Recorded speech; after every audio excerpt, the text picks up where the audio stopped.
¿Qué tal? ¿Cómo andan? Muy buenos días. No me aparece Ariel todavía ahí en pantalla, pero lo tenemos. Hoy está. Hoy está, así que creo que vamos a terminar con el tema de San Martín. Bueno, vamos a empezar con lo que pasó en la semana, que fue bastante pesado y bastante preocupante. Por un lado, yo creo que lo primero que se tiene que comentar y pensar es lo que pasó en el Líbano, este ataque que hubo con los Viper, donde hubo una gran cantidad de muertos y heridos. Después al otro día siguió con los walkie-talkie, inclusive con radios, donde realmente esto es sumamente preocupante. ¿Por qué? Porque esto fue planificado hace 5 meses que esos Viper estaban en el Líbano, o sea que esto no es algo que se hizo ahora, no fue que explotaron, no, esto tenían una carga explosiva que se esperó el momento para hacerlos explotar. Y increíblemente Estados Unidos no estaba al tanto, según lo que dicen, pero la empresa taiwanesa, que es una de las que está involucrada, hay varias empresas, todas están ligadas a Estados Unidos. Con lo cual, no pueden decir que Estados Unidos no estaba al tanto, sino que esto fue claramente un ataque coordinado entre Estados Unidos e Israel. En la semana tuve una cena donde con un grupo de amigos hablábamos del tema y me planteaban de que en el programa yo era anti-norteamericano o pro-ruso. Y la realidad es que yo no soy ni pro de ninguno ni anti de nadie. Eh, Creo realmente que el pueblo norteamericano es tan bueno y tan malo como otros, como nosotros mismos, donde tal vez son víctimas sin saber lo que hacen sus dirigentes, que hoy están pasando por un momento de bonanza, gran parte, otra parte también sufre, pero básicamente esto no es una cuestión de Boca o River, como ya hace que el mundo piense eso. El mundo se viene manejando desde antinomias y todo es en todos lados un Estados Unidos-Rusia, Boca-River. No, muchachos, esto es... Acá hay hijos de puta bien claros y definidos que hacen cosas terribles. Y hay otros que tal vez también sean unos jodidos. Pero cuando Cuando hay una víctima y un victimario, hay que saber ver quién es la víctima y quién es el victimario, quién es el ofensor y quién es el agredido. Nosotros tenemos una catarata de información permanentemente que nos viene llegando, que nos hace ver quién es el bueno. Y el bueno es el muchachito americano. Y la realidad es que no es tan así. No es tan así. En este caso, claramente, buscan por todos los medios involucrar a Irán en una guerra. Están buscando que la guerra de Ucrania se siga creciendo. Lo que hicieron esta semana en Rusia es una locura. Es una locura, pero que no se puede creer. Le bombardearon un arsenal que era uno de los más seguros que tenía porque era un búnker anti todo, pero aparentemente le cayó un confite nuclear. Y ese búnker que era anti todo ya no es más, no es nada más que escombros, porque porque la explosión que hubo fue terrible. Ahora bien, ¿por qué este ataque? porque se lo quiere involucrar en una escalada, porque vienen las elecciones de Estados Unidos, porque como hablamos en el programa anterior, China ha superado económicamente a Estados Unidos, porque el grave conflicto industrial que tiene Europa no le deja muchas más salidas que tratar de saquear las riquezas que tiene Rusia. Y por otro lado, cerrarle la expansión energética a China. Entonces, a ver, no es que uno sea pro o anti, que hay que agarrar y entrar a ver qué es lo que está pasando en el mundo y agarrarse la cabeza porque esto es una locura total. Y por ahí, toda esa locura que uno ve afuera es entender la locura que estamos viviendo hoy acá. La locura que se está viviendo acá en nuestro país, yo creo que no tiene ninguna posibilidad de que nosotros la podamos comparar con ninguna. Ni con la dictadura. ¿Y por qué digo esto? Hoy se está comentando el tema del video que salió días pasados. Y donde decían que el kirchnerismo era un virus y que había que destrozarlo, había que terminar y era una cuestión terrible lo que pusieron. Que, a ver, es una locura por donde se vea que el presidente esté mandando eso a las redes.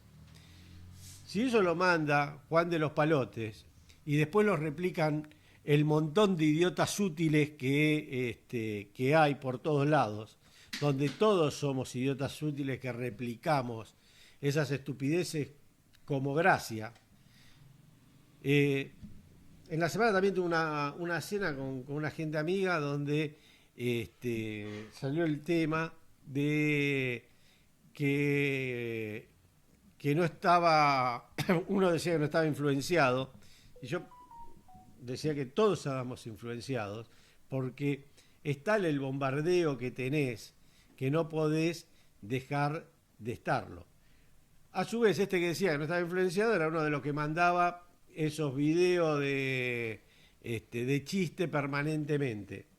Entonces, cuando yo sé que esto me va a hacer pelear con amigos, porque explicar esto es medio difícil. Pero cuando vos estás replicando esos videos, sos un idiota útil. Te están utilizando para generar una bola de nieve que sea imparable. Cuando lo que nosotros necesitamos es agarrar y hermanarnos. Porque si no nos hermanamos, hoy le están pegando a los jubilados, hoy les están afanando a los estudiantes, hoy están cerrando la fábrica, hoy bajaron los peajes. Sí, pero bajaron los peajes de las cerealeras en el río. Una locura, una locura. Los únicos que están ganando guita en este país le bajan el peaje. Es una tomadora de pelo. La comida del otro día, ¿en dónde estuvo el problema? ¿Estuvo en la comida? No, estuvo en el momento, estuvo en que fue una agresión hacia los jubilados que los habían cagado a palo hacía 5 minutos, que sistemáticamente les tiran gases, les pegan. Una locura que no tiene. A ver, yo sé que termina el programa y me entran a venir mensajes desagradables. Muchachos, los estoy tratando de ayudar. Bajen los decibeles. El que llega a tener un cargo legislativo El que tiene un cargo ejecutivo dentro del Estado, aunque no te guste el Estado, tenés que tener vocación de servicio. Y tener vocación de servicio es preocuparse por el prójimo. Pero es una palabra que me va a traer problemas porque seguramente Adorni se va a creer que lo estoy cargando porque él no la conoce y en su concepto, en su concepción no la puede entender, que es empatía. Tienen que tener empatía. A ver, fíjense que estoy hablando de todas cosas que tendrían que ser menores. Y sin embargo pasaron a ser sumamente importantes. ¿Por qué? Porque de esta manera también no hay lugar para hablar de otras cosas que están pasando con la salud, con con el dengue que va a venir ahora, que no hay una puta campaña, que compraron 2 vacunas y salen a decir, compraron 2 vacunas. Esperemos que no haya tanta lluvia y que no haya tanto enfermo, pero por más que esperemos van a venir porque ya está y no se está haciendo nada. Y así hay un montón de cosas. Así que yo creo que esta semana fue muy triste y las semanas que vienen para adelante van a ser más tristes. Se ha firmado un acuerdo entre Irán y Rusia de cooperación, que no es ni más ni menos que los compromisos que hubo antes de la Primera Guerra Mundial. Estamos en las puertas de otra guerra mundial. Los drones que están hoy atacando a Rusia pasan por cielo aéreo de Finlandia y de Noruega. Esto es claramente una intervención directa de estos dos países en el conflicto. Estos dos países son la OTAN. Letonia agarró y mandó todo su ejército a posición de guerra. Una locura total. Bielorrusia, a su vez, por el otro lado, también se está preparando para la guerra. Bielorrusia ya hace rato que viene preparada para la guerra. Ahora está más preparada que nunca. Rusia está aumentando su cantidad de soldados a punto que va a ser el segundo ejército más grande del mundo en 3 meses cuando estén preparados, si llegan a estar preparados, porque esto explota en cualquier momento, porque tiene que explotar, porque las elecciones de Estados Unidos son lo que está mandando el ritmo de esta locura que estamos viviendo. Increíblemente yo en la televisión argentina veo muy poco de todo esto. Es muy poco lo que sale. Si uno no agarra y investiga, inclusive lo primero que sale es muy tendencioso, donde resulta que hay un único demonio que es Putin y el resto recémosle a la Virgen María que nos proteja. No, muchachos, investiguen, busquen, vean qué es lo que está pasando realmente, y lo que está pasando realmente es muy serio. ¿Y por qué volvía a lo internacional? Porque nos metieron en este quilombo. Nos han metido en este quilombo y es algo que no se está hablando. No se está hablando que el nivel de agresión que hay en el mundo es terrible y que nosotros estamos metidos también ahí. Bueno, pasemos con la historia, a ver si escuchando la historia hay alguno que entra a leer de otra manera el presente.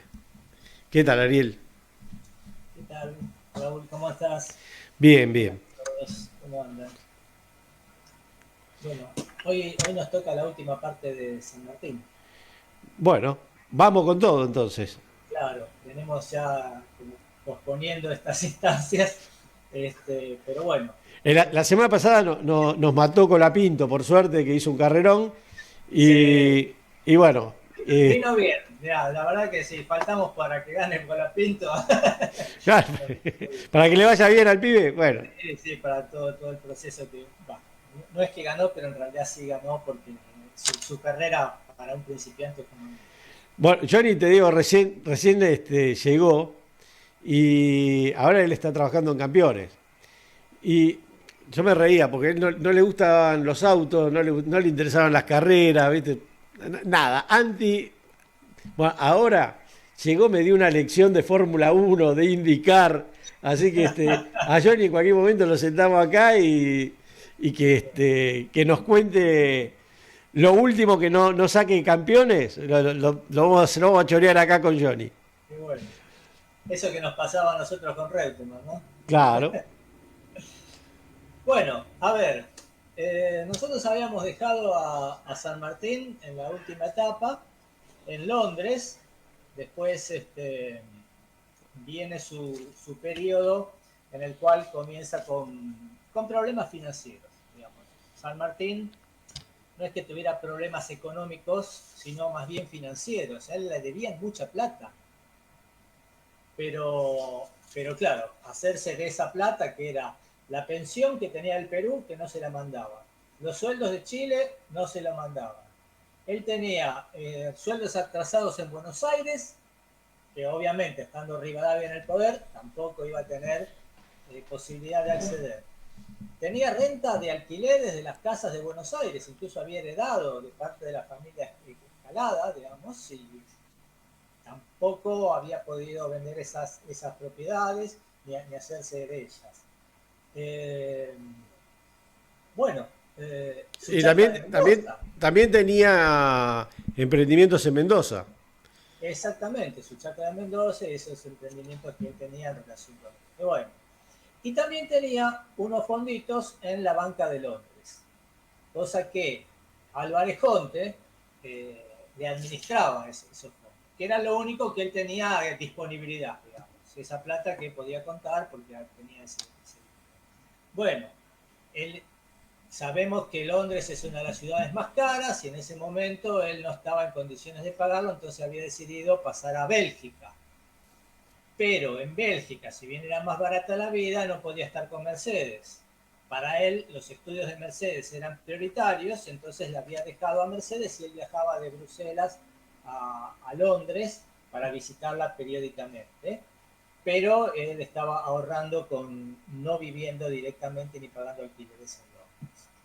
Ahora bien, en 1825 se da es cosa que periódicamente suele darse, y nosotros tenemos experiencia de esto, las burbujas financieras que se dan en el capitalismo, que de pronto explotan y viene la gran quiebra de bancos.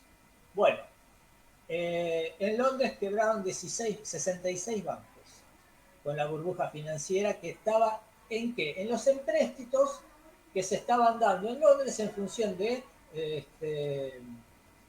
todo lo que se estaba desarrollando como despliegue de la revolución industrial, entonces eran inversiones que se hacían en América. Pero claro, con todos los conflictos que hubo en América y todo lo demás, aparece una quiebra de confianza y bueno, explota esa crisis de esta burbuja financiera. Entre ellos también está metida la banca Baring Brothers. Sabemos que la banca Baring Brothers es a la cual Rivadavia había pedido el primer préstamo grande que tiene Argentina y fue el inicio de la deuda externa argentina, que pidió del 100% llegó el 50% acá y el otro 50% se fue en coimas y en procesos burocráticos y demás. Así que, bueno, en ese periodo en el que está Rivadavia también se produce esa crisis financiera. Esto afecta a San Martín porque él tenía plata puesta, digamos, en uno de esos bancos que quiebra y él se queda sin ese. Por eso digo, fue una crisis financiera, pero que realmente hace que directamente se mude a Bélgica, la saque a Merceditas, que estaba eh, en el colegio, en el Hampstead College, y lo pasa a un colegio de monjas ahí en Bruselas. O sea, y con la idea de ya quedarse con Mercedes. Pero bien, en Bélgica también pasan cosas. Cuando San Martín llega a Bélgica, se enteran los hermanos, de alguna manera, de la logia que estaba en Bélgica, que San Martín estaba ahí. Obviamente esto no pasa desapercibido, lo reciben con grandes elogios, lo reciben haciendo recepciones y demás. Incluso mandan a acuñar una medalla con la efigie de San Martín. Le ponen la cara, y esa cara es uno de los pocos retratos que hay hechos de San Martín. Así que bueno, tiene una buena recepción, lo acogen bien en Bélgica, pero Bélgica había estado o estaba en una situación también complicada. ¿Por qué? Porque en Bélgica se había dado que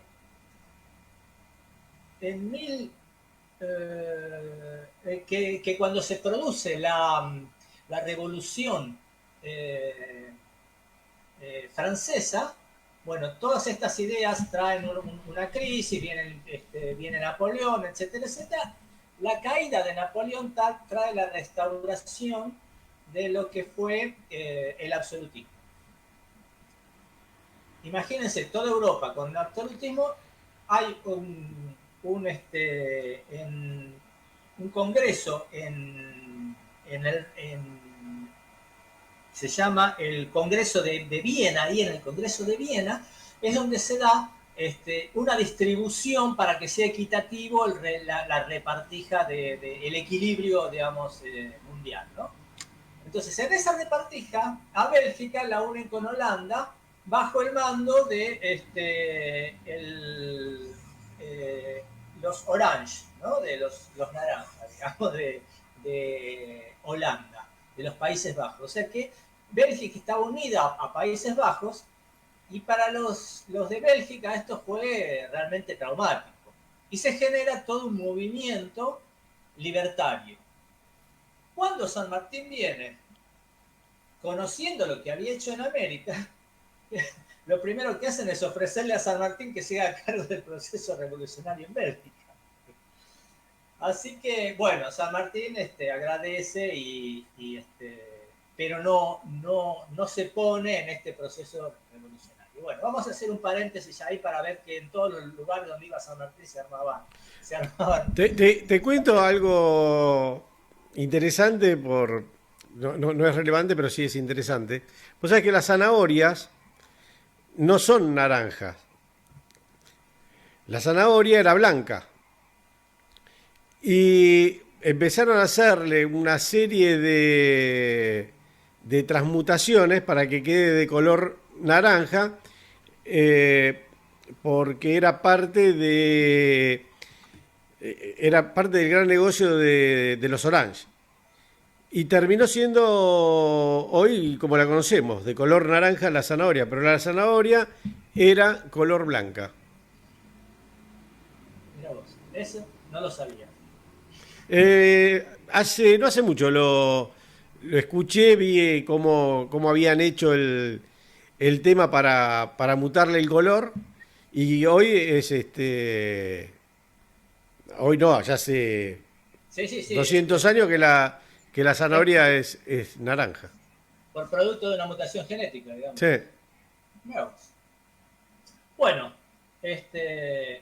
dejamos a los Orange ahí en Bélgica y en todos los Países Bajos. Vamos a ver, San Martín se encuentra en 1829 con, digamos, 1828 sería más justo, porque él, cuando estaba en Bélgica, se produce la guerra con el Brasil. Él dice, no le voy a ofrecer los servicios a Rivadavia porque los va a rechazar, obviamente, digamos. Pero cuando cae Rivadavia, todavía Argentina estaba en guerra con Brasil y estaba la posibilidad de la pérdida de lo que era el Uruguay, o sea, la banda oriental y todos los territorios aledaños y provincias. Entonces él, cuando recibe la noticia de que Dorrego asume el mando de la provincia de Buenos Aires, porque se cae, digamos, al caer Rivadavia, que fue el primer presidente de un país unitario, cae el unitarismo, cada provincia se vuelve a armar en confederación, y la provincia más importante es Buenos Aires, que estaba a cargo de Dorrego. Entonces Dorrego, que había asumido y que tenía una visión federal y un peso político muy fuerte, que había sido camarada de San Martín lo conocía mucho, le ofrece los servicios, sabiendo que está él. Y entonces se embarca de vuelta, en 1828, de vuelta para acá, con la idea ya de, en principio, de venir con Merceditas, pero cuando vio que la situación no era tan calma, decide volver solamente con Eusebio. Sabemos que Eusebio es como habíamos dicho antes, era el criado que él tenía, que lo acompañó en toda su historia. Bueno, se embarca con Eusebio, le pide a Miller, que también era camarada militar de él, que le saque un pasaje, pero a nombre de José Matorras, que era el apellido materno. De manera tal de que no se enteraran que en el barco que partía desde Londres, que iba a tocar de Río de Janeiro, de Río de Janeiro a Buenos Aires, Montevideo, Montevideo de nuevo a Europa, ese recorrido lo hacía lo que se llamaba el paquete. ¿No? Era el barco que traía la correspondencia, que traía encomiendas, que traía diarios, cartas, bueno, no. Y pasajeros, obviamente. Bueno, él se embarca con el nombre de José Matorras y llega a Río. En Río, ya en el año 29, en enero del 29, se entera de la noticia del fusilamiento de Dorrego. Y esto cambia totalmente las cosas. Él sabía que no se había dado hasta ahora una situación tan drástica de que adversarios políticos llegaran a la eliminación física directamente del otro. Esto era motivo de una guerra civil. San Martín lo sabía, y sabía que si él entraba con todo lo que él significaba, imagínate lo que había impactado en Bélgica, que él llegara ahí en medio de una situación conflictiva.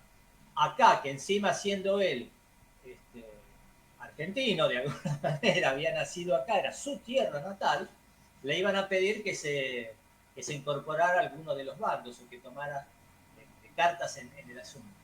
Él lo medita mucho.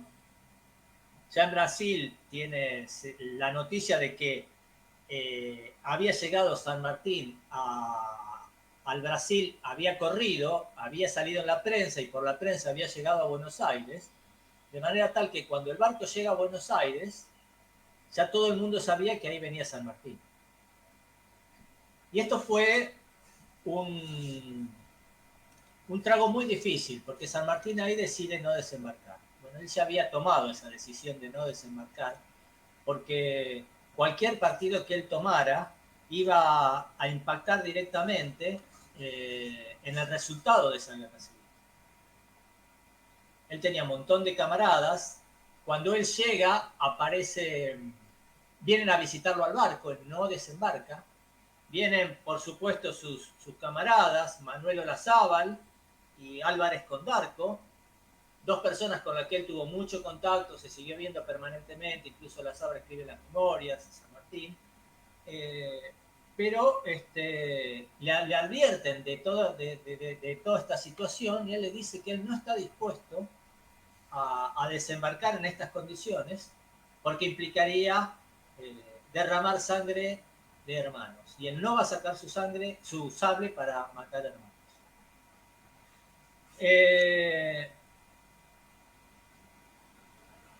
No queda esto, no pasa inadvertido por los rivadavianos, que estaban ahí atentos a ver qué pasaba con San Martín. Cuando se entera que no desembarca, empieza una guerra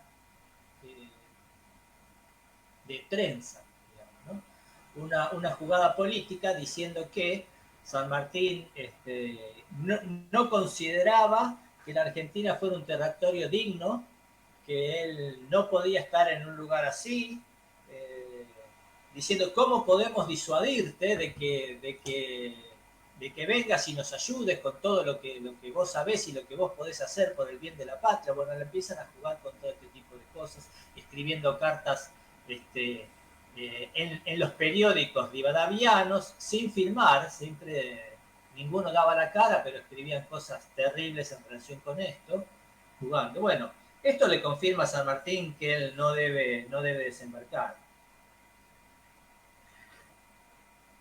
Así que se toma sin desembarcar, sigue en el mismo barco que volvía a Montevideo. En Montevideo sí desembarca, pasa 3 meses en Montevideo. Ahí tiene muchas recepciones, recibe gente, incluso el coronel Garzón va y le pide que encabece una invasión hacia Buenos Aires para fusilar a Lavalle, justamente lo que él no quería hacer, entrar en este partido. Bueno, le ofrecen eso. Lavalle le manda 2 emisarios ofreciéndole el gobierno de la provincia de Buenos Aires que él sea a cargo. Que no sabían a quién dársela, aparte. Claro, de haber una papa caliente y estaban todos ahí con una situación de, bueno, vamos a ver qué hacemos con esto, ¿no?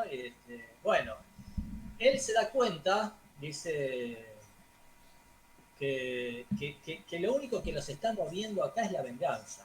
Si él toma cualquier partido, por uno o por otro, por unitarios o por federales, lo único que va a llevar es a la eliminación del otro para poder sostenerse.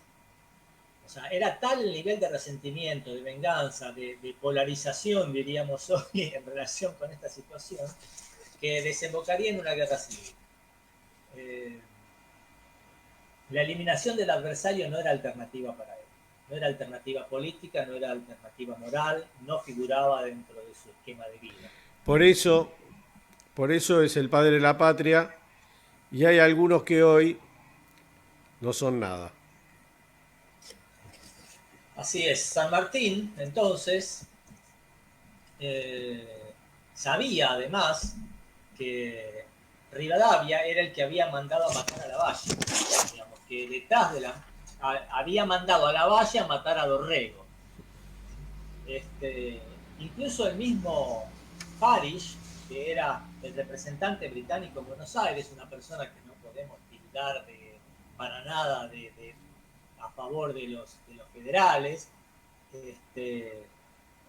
el mismo Parish escribe que Lavalle fue instigado por los rivadavianos a fin de que lo fusilara a Dorrego.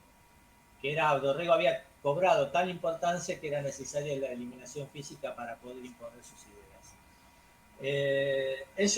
Parish cuenta que sabe de una reunión que se hizo en la casa de Agüero, que Agüero era uno de los ministros de Rivadavia, donde se reúnen él en su casa y le mandan a Lavalle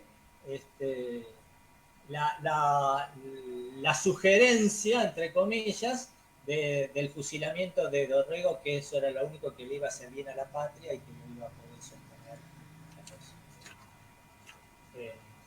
el proceso de construcción nacional. Bueno, San Martín tenía claro que él no iba a habitar un país él quería ser un particular más, sino la única manera para él era servir como militar frente a guerras extranjeras,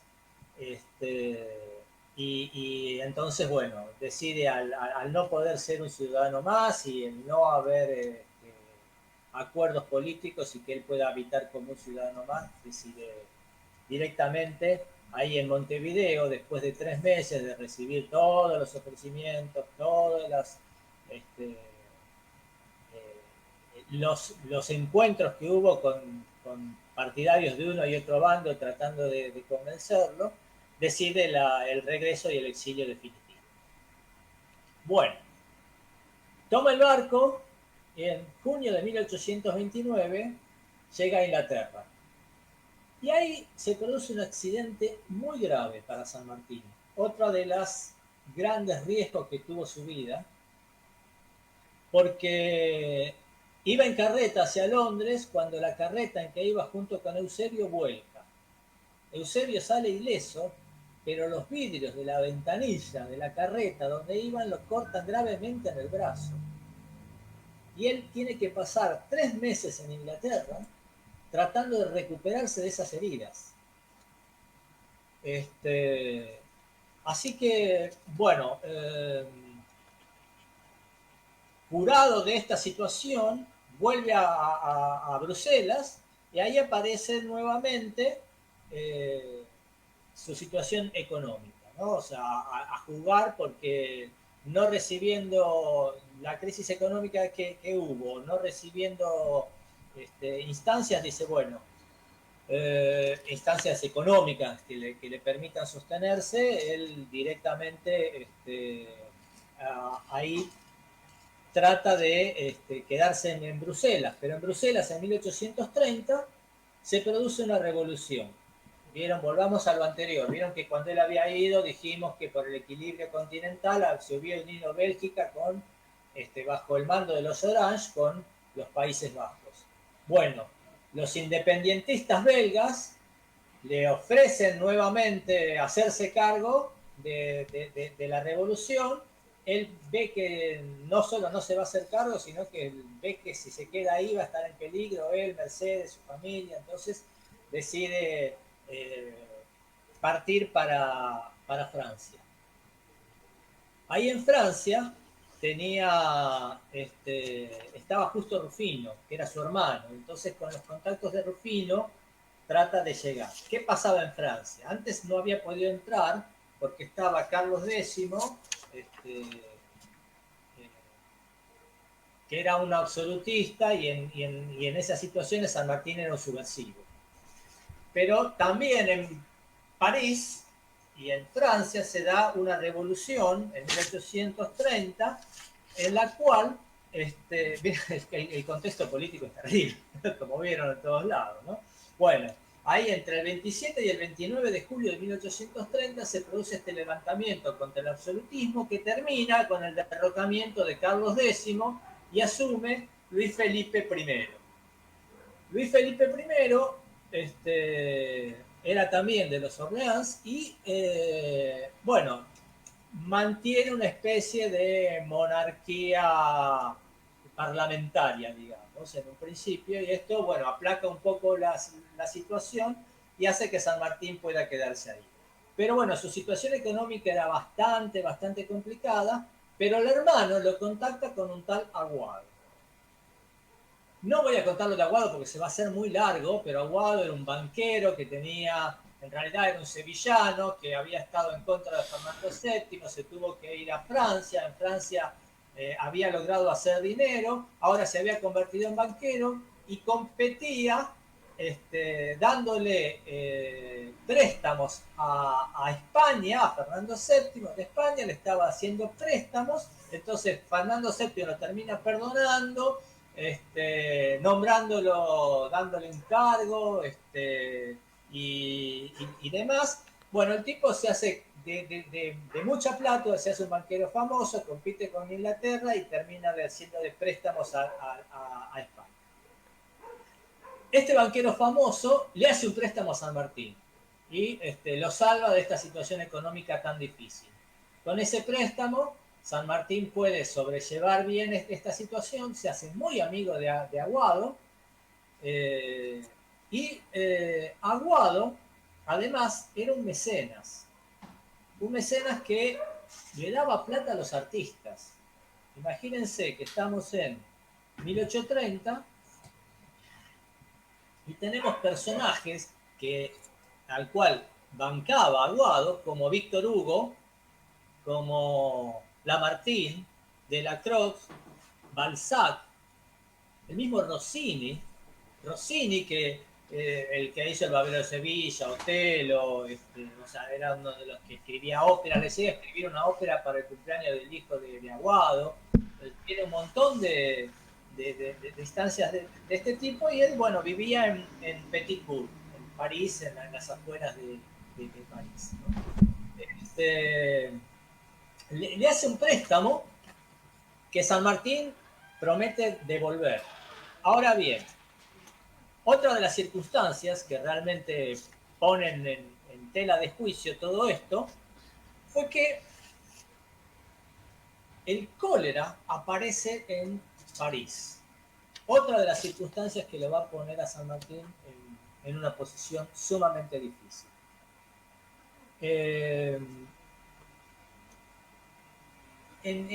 Por este cólera San Martín casi muere.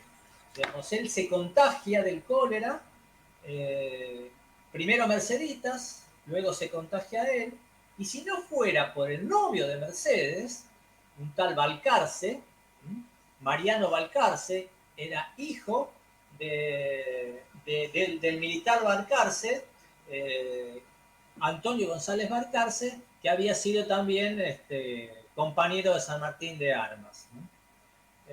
Así que este hijo recibe un flechazo de Mercedes ya en Bruselas, en Londres se conocen, en Bruselas, y ya lo sigue el noviazgo en París. En 1832 se formaliza este noviazgo,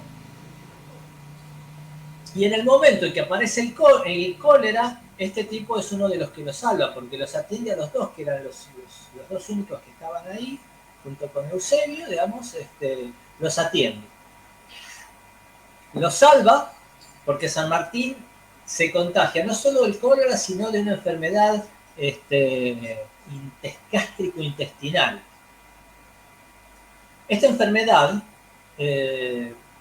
también es sumamente grave porque lo tiene 7 meses postrado. Durante 7 meses San Martín tuvo que estar con los cuidados, no solo del médico, sino con los cuidados de Mercedes y de Mariano Balcarce, que es el que él estaba aceptando como yerno, ¿no? En 1832, además, pasa que el hermano de San Martín, Rufino, Justo Rufino, muere. Y la única buena que en diciembre de ese año, una vez recuperado San Martín, Mercedes y Mariano se casan. Y esto fue muy bueno para San Martín, ya vamos a ver. Ellos van a pasar la luna de miel en Buenos Aires, y al regreso de la luna de miel, ellos van en diciembre del 32, en el 34, 1834, regresan Mercedes y Mariano, pero ya vienen con la primera nieta de San Martín, María Mercedes. San Martín tiene 2 nietas. Esta nació en Buenos Aires, la otra nació en Francia. Pero lo bueno es que este tal Mariano le trae los sueldos adeudados que le había tramitado hacía mucho tiempo, ya le habían tramitado en Buenos Aires, que en Rivadavia no se los mandaba. Bueno, en 1834 está Rosas en el poder. Rosas reconoce todo lo hecho por San Martín, y San Martín empieza a recibir los bienes de Buenos Aires, los sueldos adeudados de Buenos Aires, los sueldos del Perú, y con ese dinero compra la casa de Granburg. Sabemos que esta casa de Granburg fue muy importante para San Martín, porque, bueno, es una casa muy grande. Hay una réplica acá en Buenos Aires, que se hizo en 1940, donde está actualmente el Instituto San Martiniano. Es una casa de 3 plantas y una réplica casi idéntica, digamos, la de acá es un poquito más grande, pero la de allá estaba en una manzana entera, la mansión. Y tenía 8 dormitorios, tenía 3 dormitorios para sirvientes, tenía salones, tenía caballerizas, espacios para horticultura y floricultura que a San Martín le encantaba. Bueno, ahí San Martín pasa una muy buena parte de su vida, económicamente bien, cerca de su amigo Aguado. Aguado estaba en lo que se llama, los dos estaban en la comuna de Évry. La comuna de Évry está dividida por el Sena, está cerca de París, está dividida por el Sena. De un lado está Granburg y del otro lado está Petitburg. En Petitburg estaba Aguado. En Granburg compra San Martín la casa cerca de la de Aguado, porque San Martín pasaba mucho tiempo en la casa de Aguado. Aguado tenía 2 mansiones, una en París y la otra ahí en Petitburg. Entre las dos tenía 363 obras de arte, que actualmente están en los museos, son obras de arte famosísimas. y a San Martín le encantaba, o sea, pasar ahí. Además tenía siempre cenas y tenía encuentros con Víctor Hugo, con todos estos mecenas, digamos, con Rossini, o sea, San Martín le encantaba y estaba muy agradecido a Aguado porque lo había hecho conocer estas personas que él admiraba. Y Aguado le dice, no se equivoque, general, son ellos los que están agradecidos de que usted esté presente, los que lo quieren conocer y ver a usted. ¿No? San Martín tenía esta cosa de humildad por un lado y por otro lado era reconocido en toda Europa por sus hazañas. Bueno, San Martín pasaba mucho tiempo en esto de la floricultura y todo este tipo de cosas. Estamos ya... Sí, ya estamos pasaditos. Vamos terminando. Bueno, digamos, bueno, a ver, aparece en 1800, vamos salteando un poco, en 1838 el bloqueo francés también es muy importante porque San Martín estaba allá en Francia y ahí le ofrece los servicios a Rosas. Rosas le dice que le agradece sus servicios militares, pero que lo que él necesitaba era que le hiciera gestiones en París con las potencias extranjeras. ¿Por qué? Porque el bloqueo francés entre 1838 y 1840 es un bloqueo que lo que hacía era exigirle a Buenos Aires que le diera las mismas preeminencias que tenía de alguna manera Inglaterra, que las había conseguido en la época de Rivadavia, que eran contratos leoninos y un montón de instancias y que le hacía perder a Buenos Aires muchísima plata, digamos, para el beneficio de pocos. Rosas estaba en desacuerdo con esto, no le estaba dando estas cosas y bueno, a los franceses le hacen el bloqueo. Entonces, San Martín hace gestiones y por toda esta postura que tiene Rosas frente a lo que es el bloqueo francés y en el 45, unos años más tarde, anglo-francés vuelven a bloquear Buenos Aires y la postura de Rosas en ese sentido es determinante para defensa de la soberanía nacional. Ahí vamos a ver que se produce la famosa vuelta de obligado y el Día de la Soberanía Nacional y todo eso es en el 45 con el bloqueo anglo-francés, tratando de defender la libre navegabilidad de los ríos, no la imposición puesta por